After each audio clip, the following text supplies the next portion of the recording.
Donc, bonjour tout le monde. Pour ce premier séminaire hors les murs, on peut appeler comme ça, webinaire hors les murs, on a la chance d'accueillir Julien Vasseur qui vient de commencer un postdoc, je crois, depuis le mois de septembre sur la NR Plasma Bond avec Mourad Bentar, je crois bien. Ouais, 5 octobre, hein, 5 octobre, je voilà. le précise. Et sinon, qui avait soutenu sa thèse le 1er juillet. Donc c'est tout frais et puis bah, il va vous parler de ses travaux. Merci à toutes et tous. Et si vous voulez poser des questions, vous pouvez le faire dans le chat ou attendre la fin aussi, comme vous voulez. Et voilà. Julien, je te Ouais. laisse la parole. Alors, je réduis la fenêtre. Voilà, donc la conférence d'aujourd'hui, je vais me présenter. Donc ça va surtout porter essentiellement sur mon sujet de thèse, dont le titre est ici. Donc, fiabilité prévisionnelle de la tenue en service de composants mécaniques en présence d'amas de porosité détectés et caractérisés par CND ultrasonore. Donc je suis Julien Vasseur et la thèse que je vais vous présenter pendant presque toutes les slides, sauf une au tout début, donc qui va faire l'objet de cette présentation, a été dirigée par Salim Chaki, si vous connaissez, et encadrée par les 3 organismes qui sont présents ici, donc IMT, CETIM et CEA. Mais je vais y revenir plus précisément. Donc d'abord, pour me présenter plus généralement, je viens de CPGE. De 2011 à 2013, j'ai fait une MPS-IMP au lycée Gustave Monod, c'est à Anguin, dans la région parisienne, 95, le Val d'Oise. J'ai fait ensuite une école d'ingénieur de 2013 à 2016 qui s'appelle SUPMECA Paris. Donc c'est une école d'ingénieur généraliste mais à dominante mécanique qui est à Saint-Ouen-sur-Seine, donc en 93, c'est encore une banlieue parisienne. Et la thèse donc de 2016 à 2020. Donc une école d'ingénieur elle aussi généraliste. Donc elle s'appelle l'IMT Lille Douai désormais. Peut-être que vous la connaissez mieux sous le nom de mine de Douai, c'est son ancien nom. Et la thèse s'est pas déroulée seulement à l'IMT, elle s'est aussi déroulée en partie au CETIM de Senlis et au CEA de Saclay, respectivement dans l'Oise et dans l'Essonne. Je suis arrivé, donc, comme le disait Thomas tout à l'heure, au LOM pour le plasma bond, effectivement, le 5 octobre 2020 dernier. Donc, je vais présenter ma thèse ici. Hein, si vous avez d'autres questions sur mes travaux antérieurs, je pourrais peut-être y répondre. Mais la présentation d'aujourd'hui se focalisera dessus. Donc, qu'est-ce que sont ces travaux? Je vais présenter le contexte. Déjà, par un constat industriel, je vais dégager les problématiques et des objectifs des travaux. Et ensuite, je présenterai le contexte scientifique afférent. Donc, d'abord, on est parti d'un exemple réel de rupture. C'est le CETIM qui a recensé une rupture d'axe de rotor d'éoliennes en service. La liste de défaillance sur les faciès fractographiques ici a mis en évidence la présence d'un amas de pores qui était localisé à un endroit très critique dans ce rotor d'éoliennes, c'est-à-dire dans un endroit très sollicité mécaniquement. Et pour alimenter des calculs de durée de vie en fatigue, l'amas de porosité qui est censément très complexe, hein, constitué de plein de petits défauts, a été assimilé à son gros défaut enveloppe.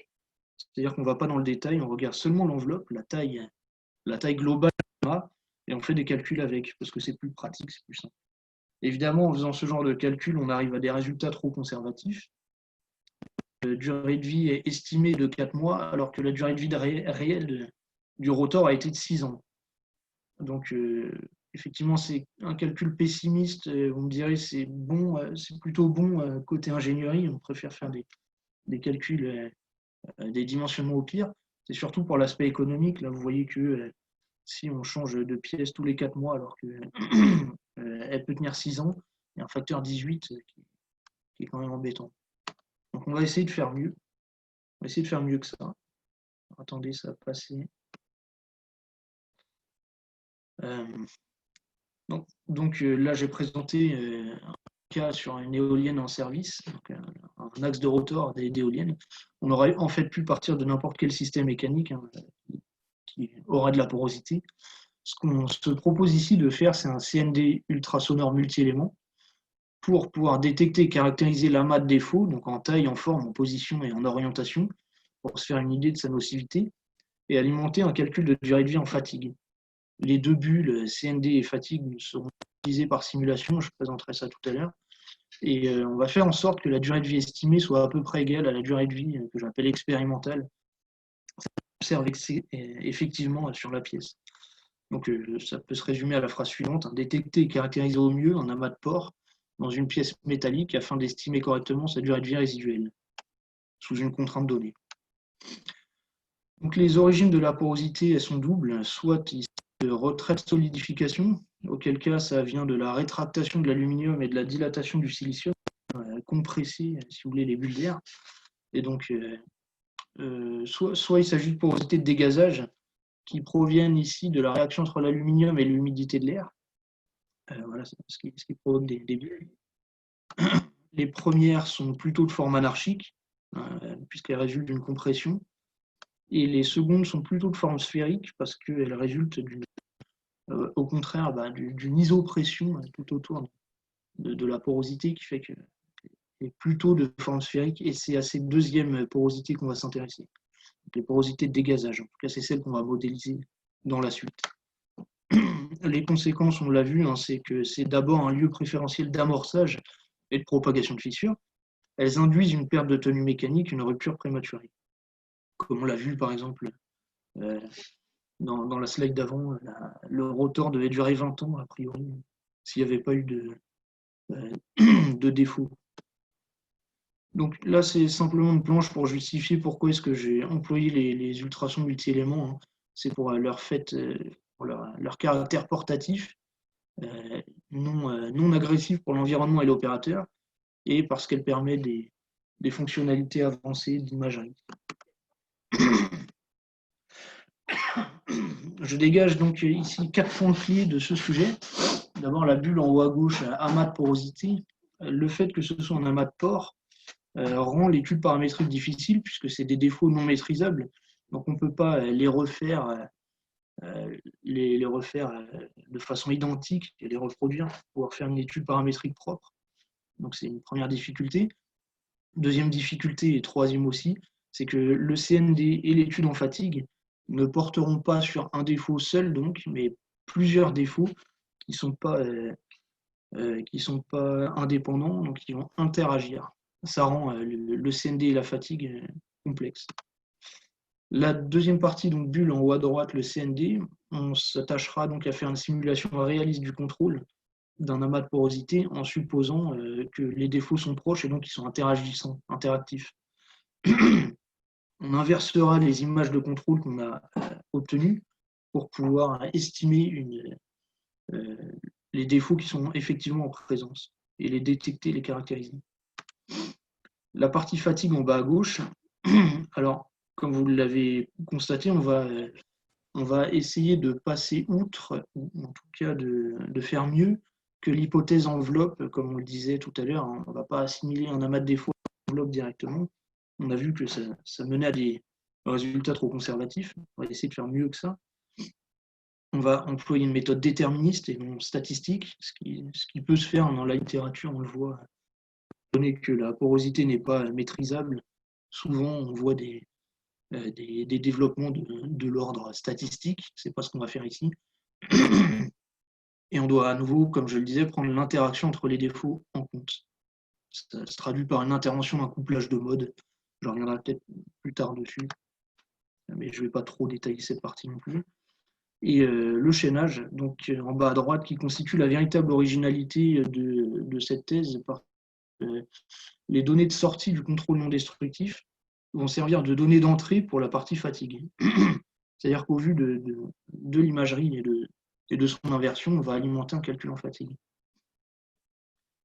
Et à minima, si on ne parvient pas à faire ce calcul de façon très, très exacte, je vais présenter une ébauche de définition de criticité d'un amas, ce qui est aussi une petite nouveauté.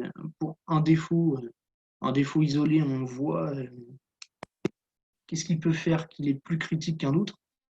Par contre, pour un amas de défauts, c'est plus compliqué. Donc, je dégage 5 problématiques de la thèse, ici du sujet de thèse. D'abord, comment procéder à une étude paramétrique des caractéristiques géométriques d'un défaut de type amas de porosité, puisqu'on a vu que ce n'est pas reproductible, comment est-ce qu'on va faire? Deuxièmement, donc c'est le CND, hein, en rouge. Comment détecter et caractériser géométriquement un amas de défauts dans une pièce mécanique sans la détruire. Troisièmement, la partie fatigue en vert. Par quelle méthode estimer la durée de vie d'une structure possédant un amas de défauts sous chargement donné au moyen d'une méthode déterministe. Et 4 et 5, donc c'est le chaînage en jaune-orange. Dans quelle mesure la méthode de calcul de durée de vie peut-elle se satisfaire des données issues du CND? Et comment peut-on adapter la description géométrique d'un amas par CND en fonction des exigences du calcul en fatigue? C'est-à-dire si le calcul en fatigue exige plus de détails sur la description géométrique, comment est-ce qu'on va adapter ça en CND? La deuxième partie, je vais présenter le matériau et les protocoles expérimentaux. Alors déjà, les éprouvettes que j'ai utilisées pour se ramener à des défauts, comme je le disais, reproductibles, on ne pourra pas étudier directement de la porosité, on va l'assimiler à des amas de trous génératrices, qui eux sont parfaitement maîtrisables. Enfin, parfaitement, très maîtrisables. Le matériau choisi, c'est de l'aluminium 7075 T6, parce qu'il est abondamment utilisé en aéronautique, et les éprouvettes sont prismatiques, comme vous le voyez. Ici, on a choisi une éprouvette de 3 mm d'épaisseur, parce que ça résulte d'un compromis. Il faut que l'épaisseur soit suffisamment grande pour poser un capteur dessus, sur la tranche, un capteur ultrasonore. Il faut qu'elle soit suffisamment petite aussi pour pouvoir percer les trous génératrices en une seule fois. Si c'est trop gros, on n'arrive pas à percer les trous que je vais présenter tout à l'heure, qui sont parfois de diamètre très très faible. On n'arrive pas à les percer en une fois, et si on ne peut pas les percer en une fois, il vaut mieux pas essayer de le faire en 2 fois, de part et d'autre, parce que ça pose des problèmes après pour rejoindre les deux perçages.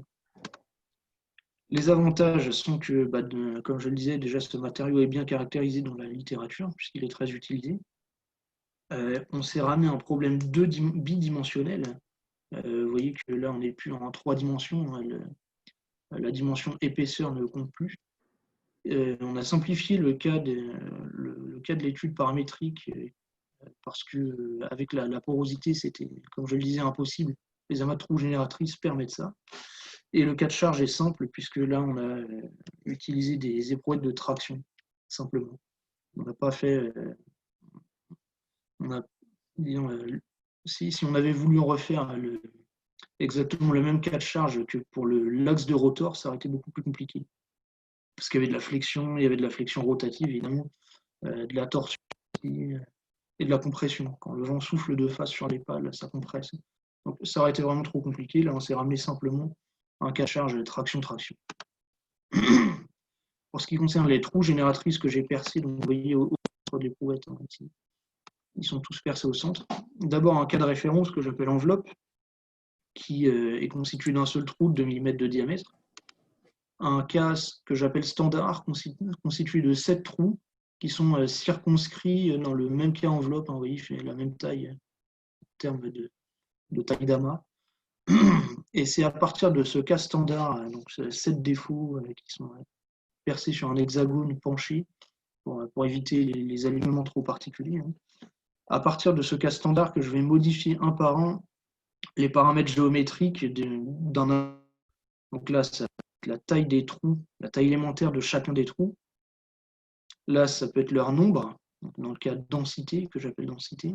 Il y a 19 trous ici contre 7 là. Et la gradation dans les tailles, c'est-à-dire qu'ici, on n'a pas, il n'y a pas de gradation, ils sont tous à la même taille. Et ici, on a introduit une gradation entre 0,15 mm de diamètre à 0,4 mm de diamètre. Le cas mixte, enfin, qui se veut un peu plus réaliste et qui est un mélange à la fois des cas de densité où il y a beaucoup de trous et gradation où il y a des trous de taille différente. C'est vraiment l'idée de s'approcher de la réalité un peu plus. Donc l'aluminium 7075 T6 a été caractérisé en traçant une courbe de traction, une courbe de Wöhler, et en se basant aussi sur la littérature, comme je le disais, puisque mécaniquement il est bien renseigné. Et, en fatigue aussi, on a caractérisé notre matériau en traçant ce qu'on appelle une loi de Paris. Ça permet de comprendre la cinétique des fissures dans ce genre d'alliage.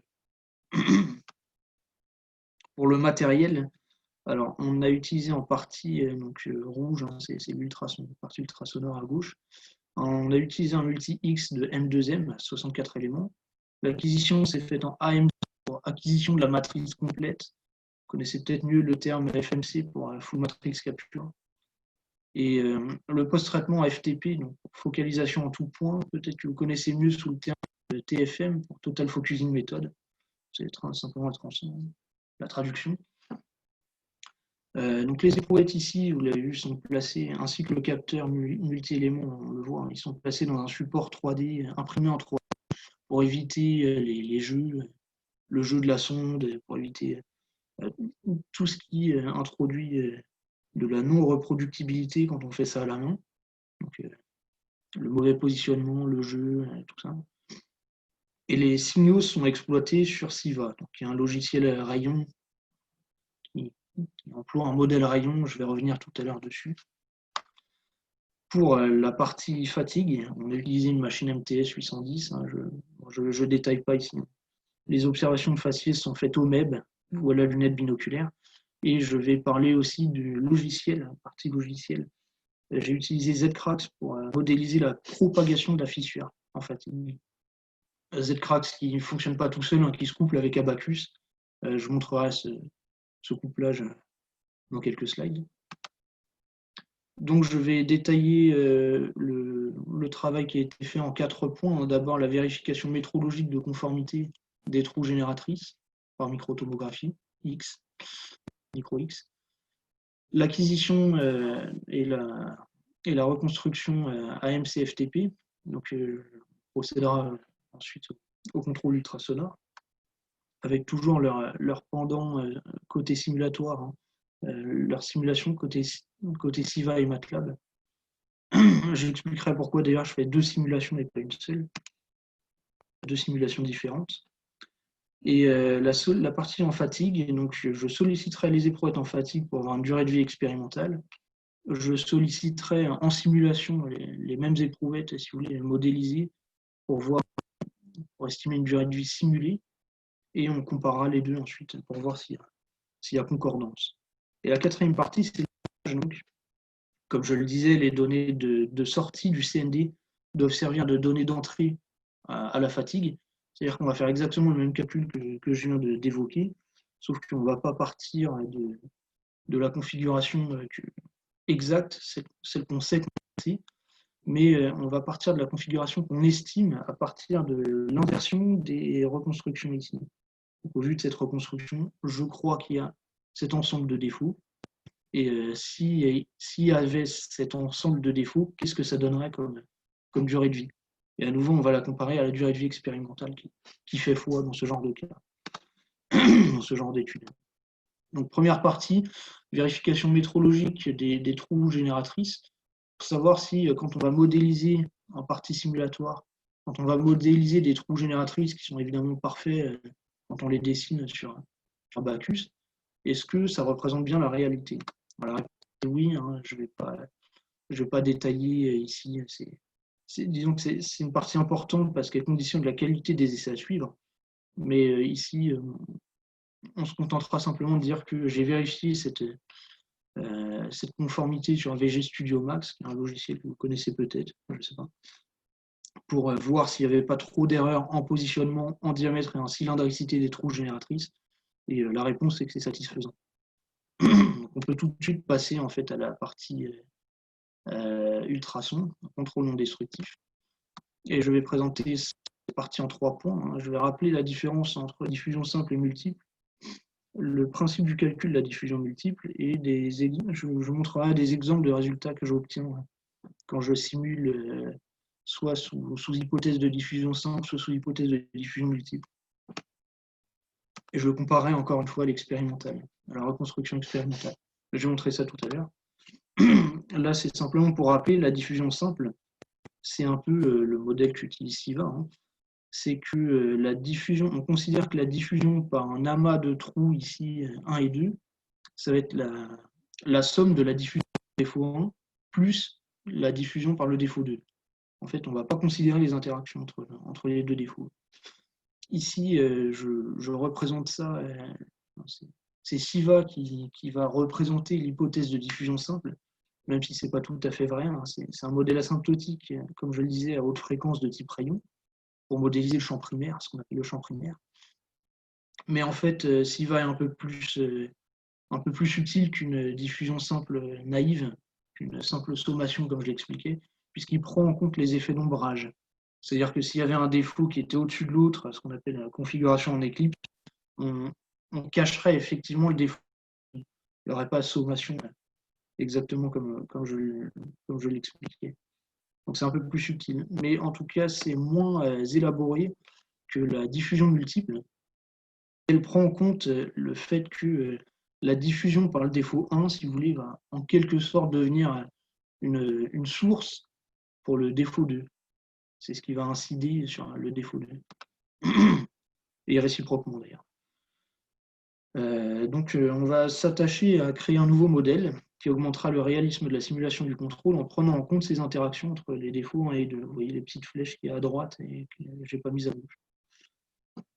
La reconstruction d'images FTP via le champ asymptotique donné par la matrice de diffusion multiple. Je vais expliquer ce formalisme dans quelques slides. Et on procédera aux imageries, comme je le disais, pour comparer. Donc à gauche, imagerie en sous-diffusion simple, ou sous SIVA en tout cas. À droite, sous-diffusion multiple. C'est pour ça que j'ai dû recréer un programme moi-même sur MATLAB pour le faire. Et on comparera ces deux reconstructions à la reconstruction qu'on a expérimentalement obtenue. Pour expliquer ce principe de calcul, je pars de l'exemple du cas acoustique, en posant directement l'hypothèse qu'il y a une onde incidente plane sur les défauts, parce que la distance entre l'émetteur et l'amas est beaucoup plus grande que la taille de l'amas. Si vous voulez, le capteur est suffisamment des trous génératrices pour pouvoir supposer ça. Ici, j'ai fait un exemple où il y a un seul trou génératrice. Et le formalisme, si vous voulez, dit que le champ diffracté par ce seul défaut-là est une sommation de moins infini à plus l'infini d'un terme qui est composé de 4 sous-termes. Un qui prend en compte le champ incident, un deuxième qui prend en compte le coefficient de diffusion du trou génératrice vu isolément. Donc, là, il est effectivement tout seul, multiplié par une fonction de Hankel et une exponentielle. Sauf que, évidemment, pour implémenter les calculs, on ne va pas faire des sommations infinies. On va faire de moins nmax à plus nmax pour se ramener à un problème de dimension finie. Ce choix résulte là encore d'un compromis. Il faut aller suffisamment loin dans les sommes pour être représentatif du vrai phénomène et suffisamment petit pour que les calculs tournent en un temps raisonnable. Donc voilà, on va faire une sommation de moins nmax à plus nmax. Et ce qui se passe pour un amas de défauts, c'est pareil. C'est identique. Hein.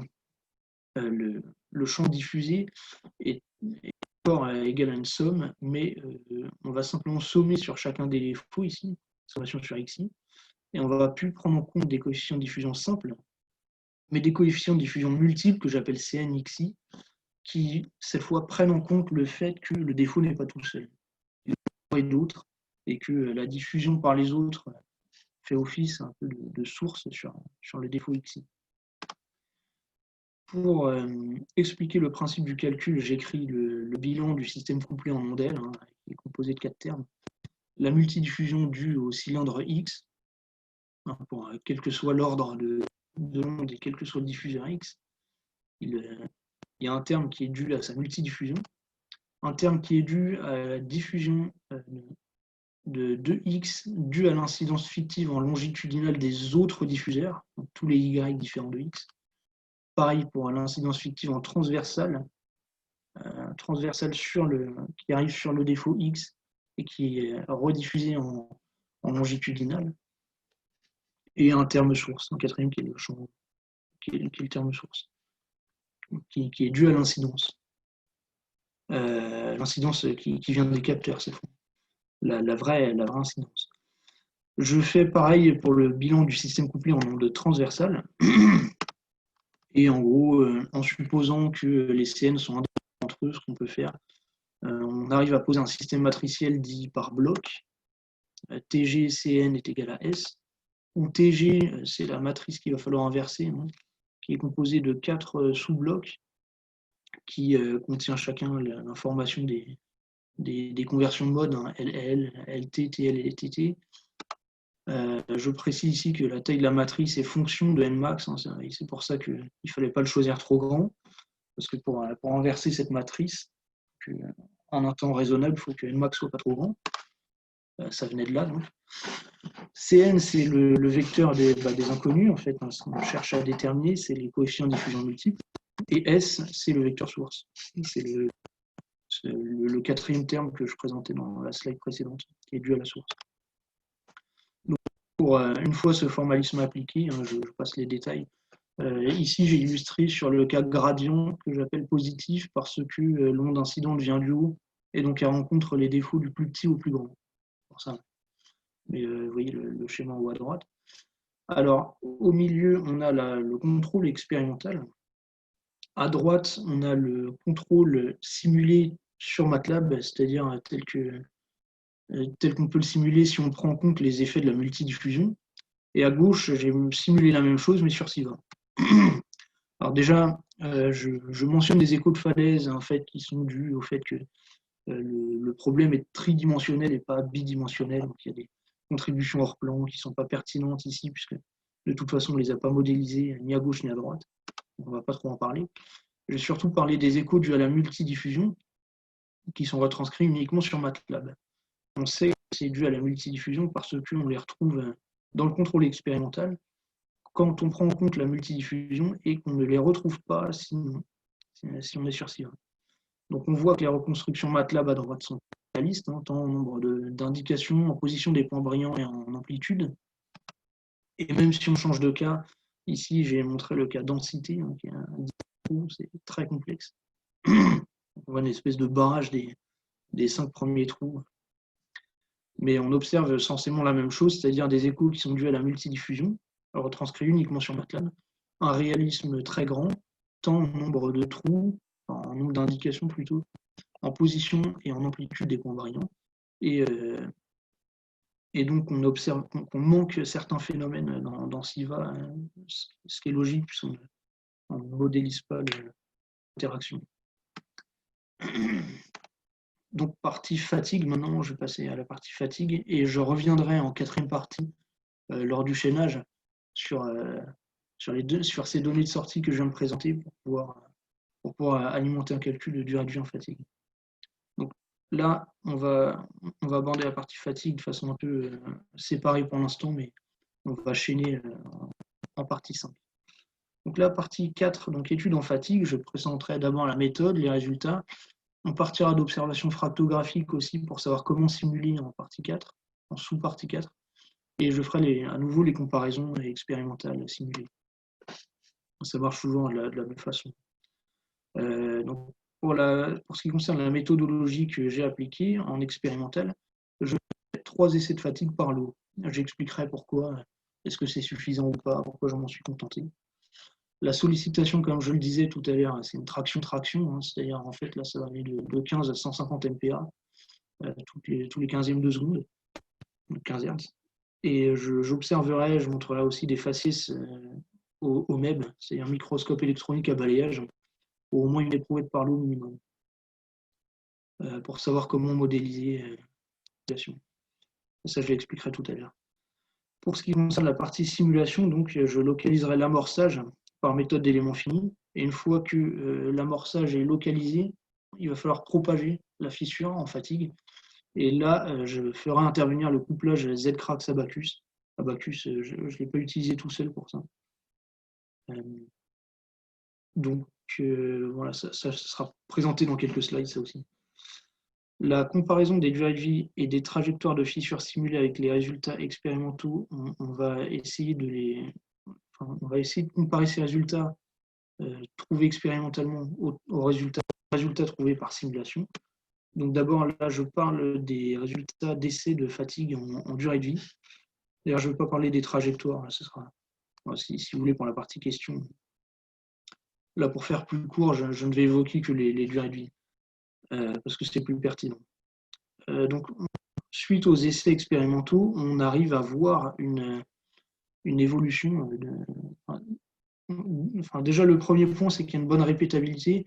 Comme vous le voyez, les barres rouges, c'est les barres d'incertitude.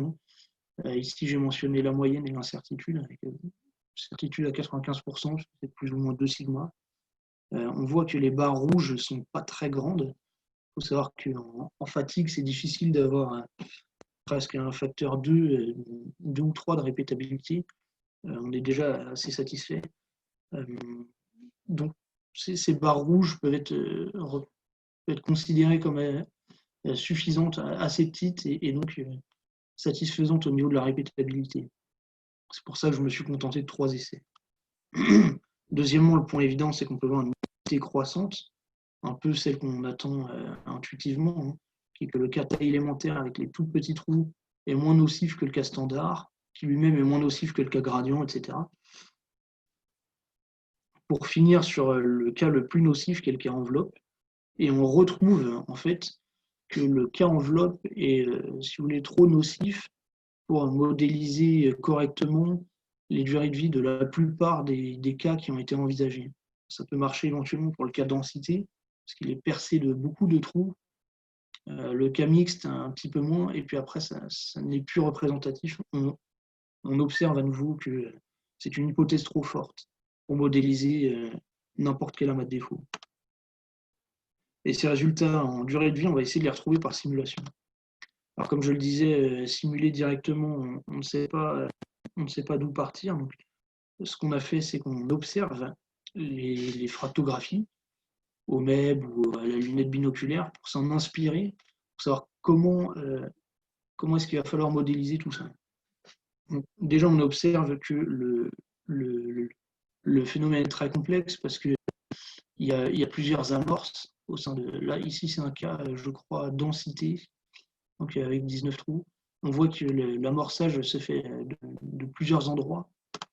Deuxièmement, il y a une présence de marche, c'est-à-dire que ça signe le fait qu'il y a plusieurs modes. On n'a pas un seul, ce qu'on appelle mode de propagation. Il y en aura nécessairement plusieurs ici. Troisièmement, il y a une dispersion due à la microstructure qui fait que si on fait un essai A à gauche, on refait exactement la même chose, on essaie avec les mêmes conditions, même contraintes, même éprouvette, on obtient un autre type de faciès qui est un petit peu différent. Donc on sent que ça va être très difficile à simuler. Et quatrièmement, il y a des défauts de fabrication qui étaient invisibles à la tomographie que j'ai présentée de toute façon, qu'on ne peut voir qu'à posteriori, qui sont des micro-fissures, des contraintes résiduelles, et qui sont en fait accidentelles, hein, entre guillemets, et là encore, ça va complexifier la façon de simuler. Donc il y a nécessité, on le voit, de simplifier l'étude, tant en amorçage qu'en propagation et en recul. Donc pour ce qui concerne la partie amorçage, j'ai simplement fait appel à un critère très simple, hein, de contrainte équivalente de von Mises maximale, c'est-à-dire que j'ai simulé sur Abacus dans ce contrainte indiquée, hein, j'ai simulé dans Abacus les 6 cas que j'ai présentés pour savoir comment se répartissait la contrainte équivalente de von Mises. Et là où elle se concentre, on peut supposer que, où elle se concentre le plus intensément, on peut supposer que ce sera des lieux d'amorçage plus probables que d'autres. Alors, j'ai distingué 2 catégories, hein, les 4 premières en rouge où le lieu d'amorçage est équiprobable, c'est-à-dire que la contrainte est tellement répartie de façon homogène qu'on ne sait pas se prononcer, et par défaut, on va faire partir la fissure du trou central. Il y en a toujours un ici, là, ici. Et les 2 derniers cas où on a une idée un peu plus précise d'où pourrait partir l'amorçage. Donc dans le cas enveloppe, qui est en bas à droite, le grand trou de 2 mm de diamètre, on le sait, hein, c'est évident. Mais pour le cas mixte, c'était un peu moins évident, que ça avait plus de probabilité de partir d'ici. Donc voilà, pour ce qui concerne le lieu d'amorçage, ça a été fait sous cette condition-là, ou sous ces hypothèses-là. Et la durée d'amorçage, quant à elle, elle a été calculée à partir de la courbe SN que j'ai présentée il y a quelques slides lors de la caractérisation mécanique du matériau. Pour maintenant la partie amorçage, donc je l'ai présenté, la partie propagation, on fait appel, comme je le disais, au couplage Abaqus-Zcrax. Alors comment est-ce qu'il fonctionne? Déjà, l'utilisateur renseigne dans Abaqus les caractéristiques mécaniques statiques et les conditions limites de son problème, comme représenté ici, et en maillage. Dans Zcrax, l'utilisateur va renseigner les paramètres de remaillage cette fois, parce qu'à mesure que la fissure se propage, on remaille, parce qu'on a tout simplement changé de géométrie. Donc tout ce qui est taille locale des éléments, point de fissure, tout ce qui est progressivité de la taille des éléments, le delta, donc l'incrément d'accroissement de fissure à chaque itération. Donc on paramètre ce genre de choses dans Zcrax. Et ensuite, toujours dans Zcrax, on renseigne la loi de propagation qu'on a choisie pour modéliser le phénomène. Donc ici, je parlais de la loi de Paris tout à l'heure. Ici, elle a été appliquée. Et en fait, c'est le paramètre delta K qu'on cherche à obtenir par simulation. Et ensuite, l'utilisateur ayant renseigné C et M, delta A aussi, comme on l'a vu, il n'y a plus qu'une équation à une inconnue qui permet d'avoir delta M. Delta M, c'est le nombre de cycles qu'il faut pour obtenir un accroissement de fissure de delta A sous une contrainte donnée.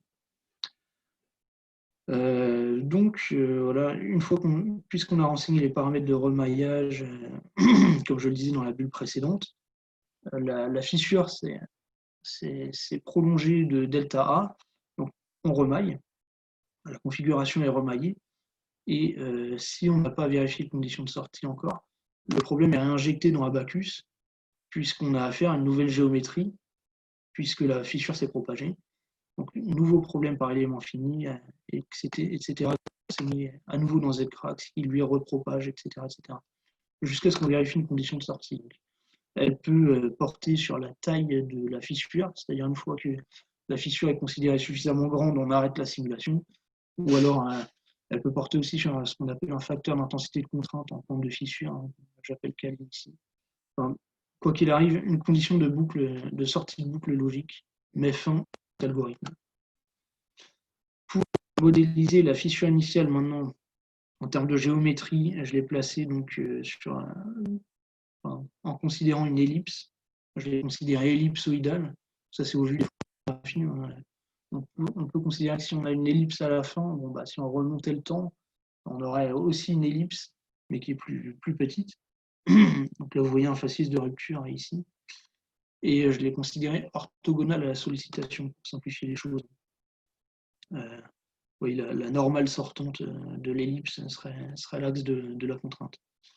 Et pour des raisons expérimentales, numériques, je l'ai fait déborder de 30 microns de part et d'autre des trous génératrices. Donc on voit ici, ça c'est des choix numériques qui sont effectués au vu de ce que donne le cas enveloppe que j'ai présenté. Donc un seul gros trou de 2 mm de diamètre. On l'a sollicité, on a obtenu un certain nombre de cycles en fatigue, à partir de laquelle on considère la rupture, et on essaie de retrouver, on modélise une ellipse, une fissure initiale, jusqu'à ce qu'on soit en accord avec ces résultats expérimentaux. Et une fois qu'on est en accord, on dit, voilà, c'est que la modélisation de la fissure initiale est plutôt bonne, et on va passer à la même modélisation, mais sur les autres cas. En fait, c'est pour se valider. Et on procède simplement par homothétie, parce qu'on a affaire à des trous plus petits que 2 mm en général. Ici, par exemple, ça va de 0,15 à 0,4 mm. Voilà. Et donc, il peut y avoir aussi reprise de la simulation si nécessaire, c'est-à-dire que la fissure peut rencontrer des trous génératrices dans sa trajectoire, et à ce moment-là, il suffit simplement de relancer la même méthodologie. On redessine une ellipse initiale, intermédiaire, disons, et on relance la simulation de la même manière. Donc j'ai décomposé ça en deux parties, pour la durée de propagation de la fissure, celle qui constitue une propagation de fissure au sein de l'amas, que j'appelle NP1, Et en dehors de l'amas, que j'appelle NP2, c'est-à-dire une fois que la fissure a dépassé les limites de l'amas, on peut finir le calcul presque à la main. Je veux dire, sur un tableur Excel, on n'a plus besoin de simulation.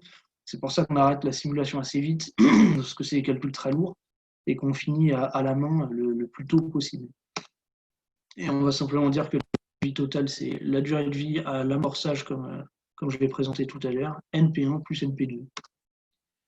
Si on fait ça, donc j'ai mis les résultats dans ce diagramme en durée de vie expérimentale en abscisse et en simulatoire en ordonnée.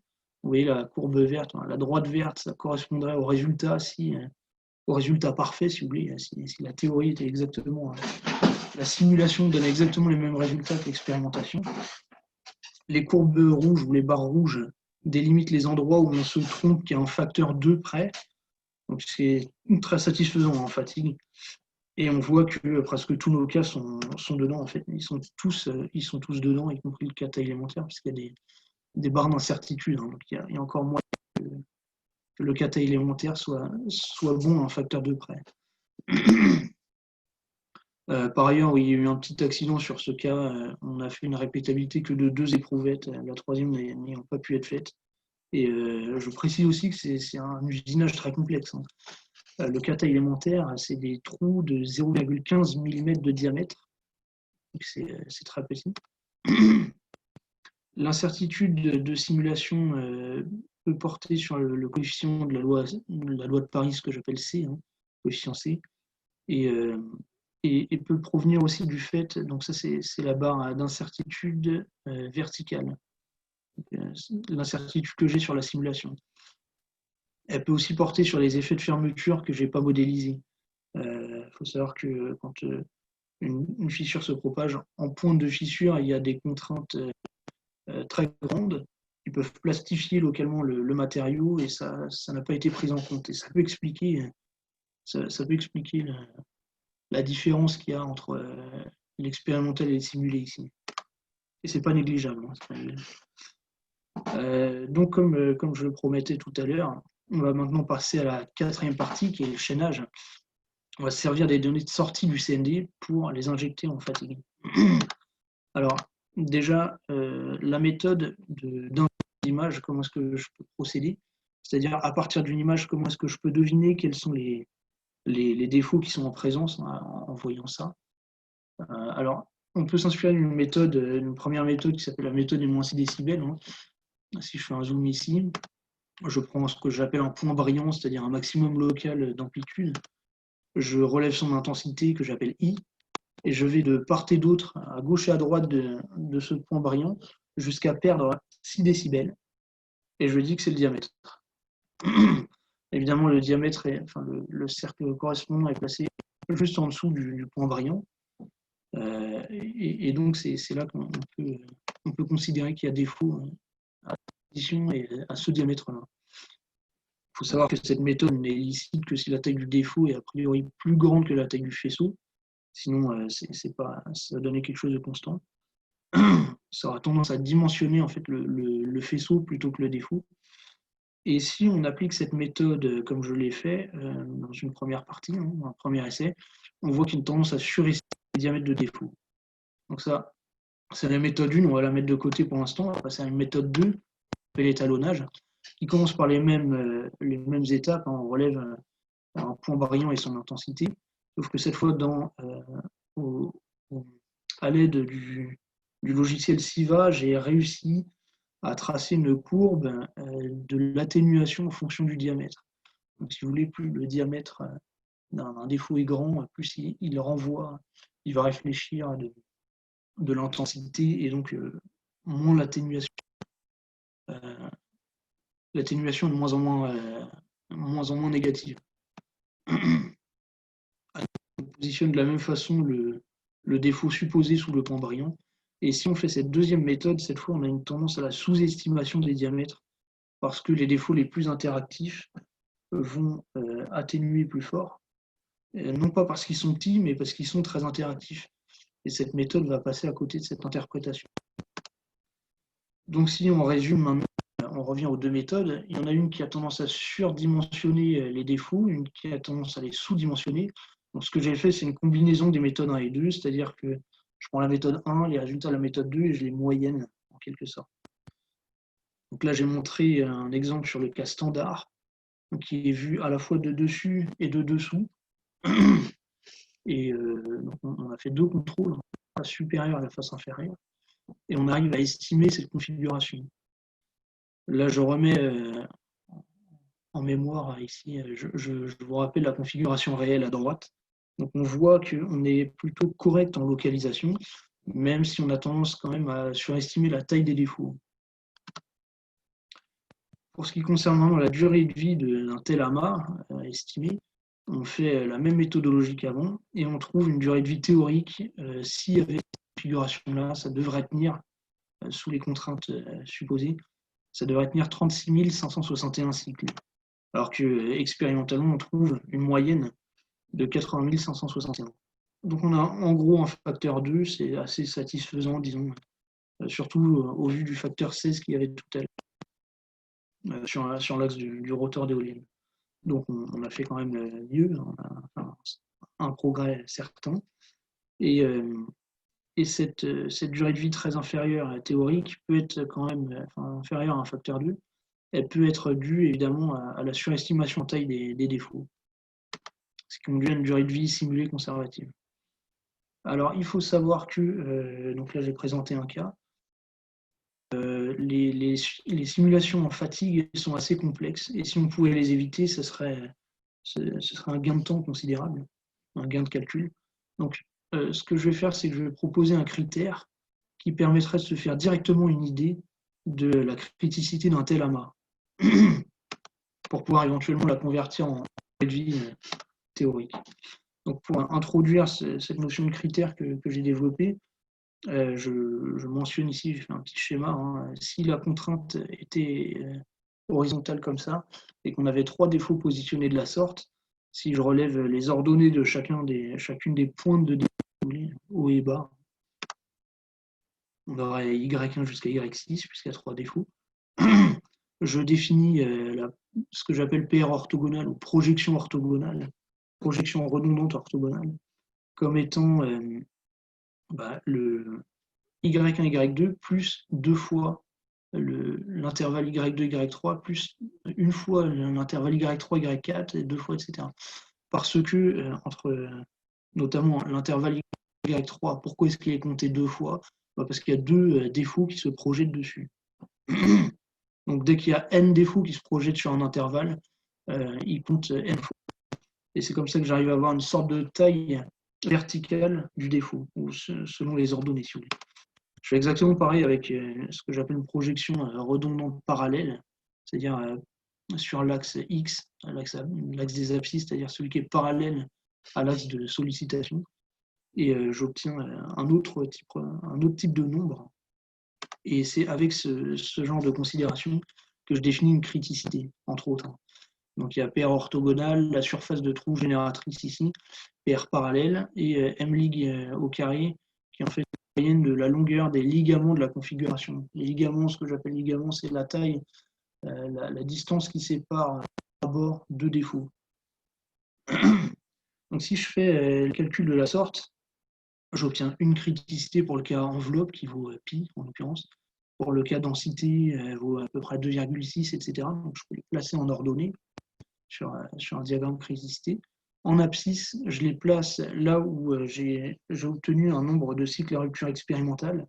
C'est pour ça qu'il y a 3 points. Il y a le point central et plus ou moins 2 sigma, comme je présentais tout à l'heure. Et donc, je cherchais à faire passer une loi puissance qui corresponde le mieux à tous ces points expérimentaux. Donc là, j'en ai sorti une. Il y a une bonne corrélation avec les résultats expérimentaux. R carré vaut 0,97. Ça éviterait une simulation lourde sur Z-Crax, puisque si je vois un amas de défauts, je peux calculer avec cette formule sa criticité, et je peux directement me faire une idée assez précise du nombre de cycles à rupture qu'il va tenir. Mais évidemment, cette courbe va être extrapolée, puisqu'elle n'est valable a priori que pour mon type de contrainte, que pour mon niveau de contrainte et que pour mon matériau. J'ai même placé le point ici qui correspond au cas standard inversé, c'est-à-dire une fois la simulation, enfin, la reconstruction estimée inversée. Donc ce point il serait ici et il est encore très proche de la courbe de la courbe de puissance que j'ai estimée. Par ailleurs, on voit qu'il est très au-dessus du véritable cas standard qui est ici, hein, parce que les défauts étant plus gros, la criticité est plus grande. C'est assez cohérent. Ça, c'était plus une perspective qu'autre chose. Donc, pour conclure, le rappel des objectifs de la thèse, c'était de mettre au point et simuler un procédé CND avec un réalisme maximal, de mettre au point un calcul déterministe de la tenue en fatigue et d'établir un chaînage. En CND, on a vu qu'on avait des imageries simulées très réalistes et qu'il y avait un réel bénéfice à considérer la multidiffusion pour des défauts proches.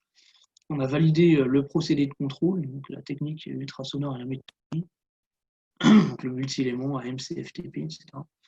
Et qu'il y a un apport scientifique réel de cette modélisation par rapport aux codes commerciaux comme SIVA.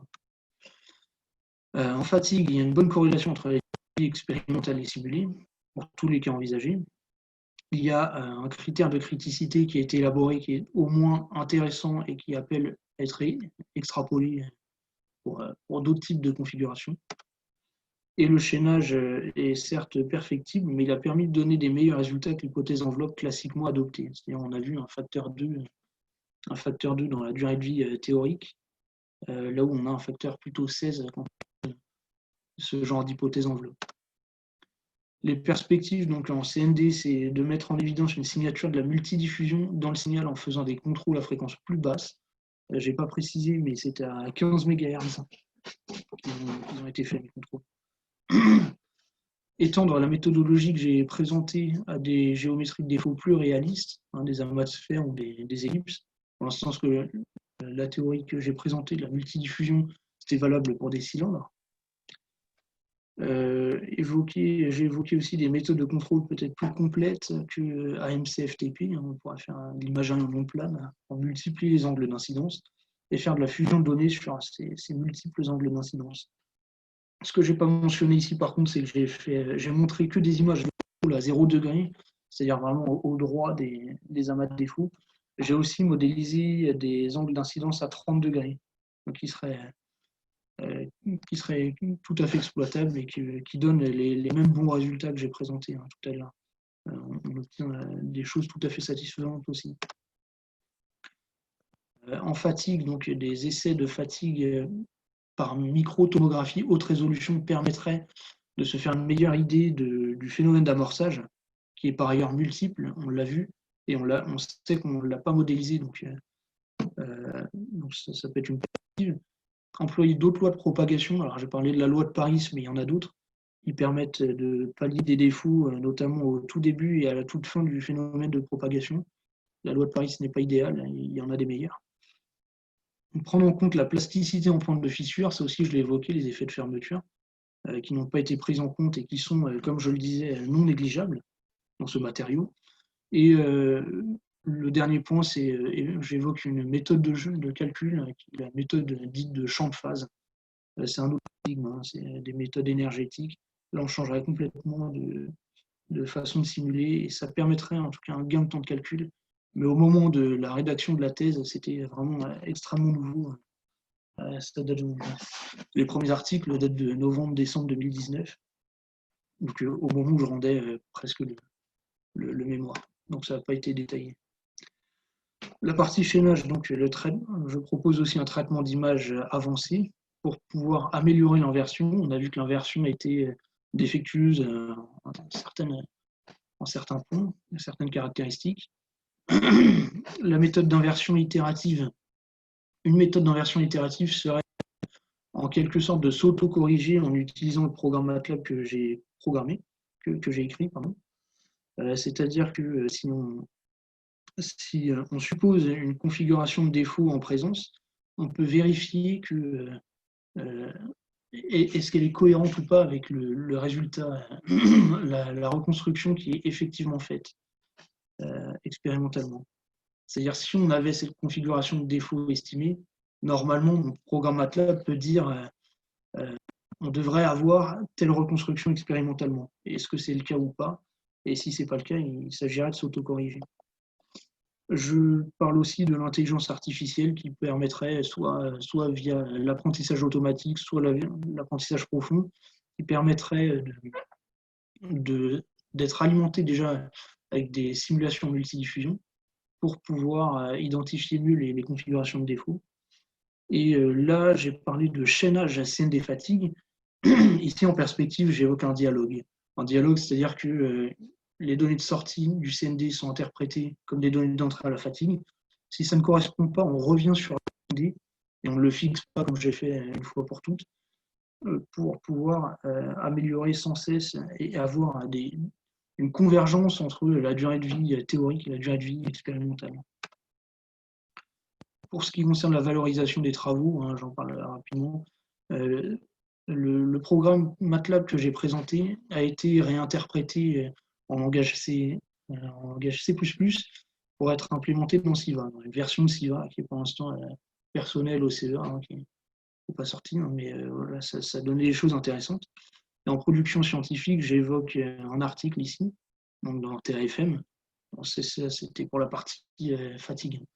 Une publication qui est en cours sur les travaux du CND que j'ai présenté, une